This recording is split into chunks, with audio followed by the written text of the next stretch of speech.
Today we are going to tell you the story of Bertie, the inductivist turkey. Since his first day at the farm, Bertie noticed the farmer would feed him at 9 in the morning every day. However, since he was a rational turkey, he didn't jump to any conclusions.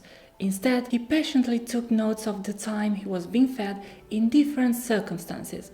Wednesdays and Thursdays, in warm weather or in cold weather, come rain or come shine. Day after day, he would fill in observation about the wildly differing circumstances, and one day he felt satisfied with the data he had collected and confidently stated, "The farmer loves me and always feeds me at 9 in the morning. Therefore, he's going to feed me at 9 in the morning tomorrow as well." However, the next day was Christmas Eve, and at 9 in the morning, instead of being fed, he was slaughtered. Oh, poor Bertie. This story was first told by mathematician Bertrand and later reimagined by philosopher Karl to illustrate the limitation to the kind of reasoning we are going to see in this video. What does poor Bertrand's story teach us? It teaches us that we cannot always rely on what happened in the past to predict the future, no matter how reasonable it might sound to us. The kind of reasoning employed by Bertie is called inductive reasoning. It consists in making generalization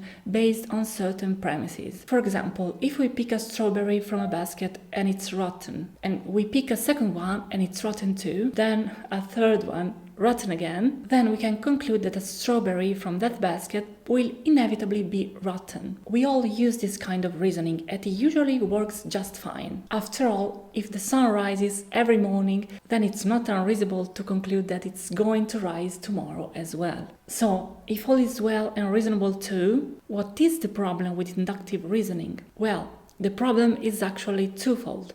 As we mentioned before, expecting the sun to rise tomorrow morning is not that weird. But why do we feel justified in thinking that? If we really think about it, we realize that expecting the sun to rise tomorrow is somewhat based on the belief that the sun will behave as it always has. After all, why should it behave differently? Generally speaking, we expect not only the sun, but the whole of nature to follow certain rules. And we expect these rules won't just randomly change overnight. This belief is called the uniformity of nature, a concept philosopher David Hume developed precisely in order to criticize inductive reasoning. According to Hume, any kind of inductive reasoning is based on the belief in the uniformity of nature. However, this is not a demonstrable belief. In order to demonstrate it, we need to resort to inductive reasoning, which in turn needs the uniformity of nature, which we have yet to demonstrate as true. Therefore, in order to use inductive reasoning, we need to accept beforehand the belief in the uniformity of nature. We cannot demonstrate it, and some philosophers do not like this. Well, alright, what if we mark all of these as irrelevant? What if we ignore Hume and decide that inductive reasoning is a valid source of knowledge? Would we have solved our problems then? Unfortunately, no. There is still another problem, a big one. By using inductive reasoning, we can reach reasonable conclusions.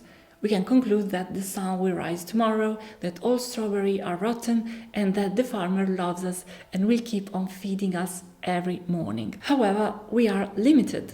Inductive reasoning won't allow us to reach a conclusion that is certain. At best, it can be more or less likely. For example, if you have picked 99 strawberries and they were all rotten, it's reasonable to expect the 100th strawberry will be rotten too. It is likely, but it's not certain. This is the difference between inductive and deductive reasoning. With deductive reasoning, we start with a general truth to reach specific conclusions. By using this kind of reasoning, if the premises are true, we will always reach conclusions that are certain. For example, all strawberries that are not refrigerated spoil in 24 hours. This specific basket of strawberries hasn't been refrigerated in more than 24 hours, therefore all strawberries in this basket are rotten. As shown in the example, if the premises are true, then the conclusion will be true as well. There is no escaping it. Should we always reject inductive reasoning in favor of deductive reasoning though? Luckily for us, we don't need to. For starters, it's not always possible to use deductive reasoning. A deductive reasoning must always have premises